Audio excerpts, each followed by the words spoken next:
ఆంధ్రప్రదేశ్ రాష్ట్రంలోని ప్రభుత్వం 2024 సార్వత్రిక ఎన్నికల్లో విజయం సాధించి అధికారం చేపట్టిన తర్వాత మంత్రులు, ఎమ్మెల్యేల మీద వస్తున్నటువంటి ఆరోపణలు అన్నీ ఇన్ని కాదు. మొన్న అనగానే సత్యప్రసాద్, నిన్న అనిత, నేడు అచ్చెన్నాయుడు. మంత్రులు, ఎమ్మెల్యేలు రాష్ట్రంలో మట్టి దగ్గర నుంచి, నీళ్ళ దగ్గర నుంచి అన్నీ అన్నింటిలోనూ కుంభకోణం చేస్తూ రూ. 4 వెనకేసుకోవాలనే ప్రయత్నం చేస్తా ఉంటే ప్రజలు నివ్వెరపోతా ఉన్నారు.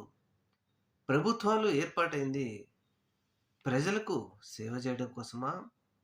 పేద, బడుగు, బలహీన వర్గాల ప్రజలను వారి పిల్లల చదువుల కోసమో, వారికి సామాజికంగా, ఆర్థికంగా ఎదగడం కోసం ప్రభుత్వాలు సహాయపడాలి కానీ, అలా కాకుండా మేము అధికారంలోకి వచ్చింది ప్రజలను, రాష్ట్రాన్ని దోచుకోవడానికి అనే విధంగా రాష్ట్రంలోని మంత్రులు, ఎమ్మెల్యేలు వ్యవహరిస్తుండడంతో ఇప్పుడు విపరీతమైన చర్చ ప్రజల్లో నడుస్తూ ఉంది.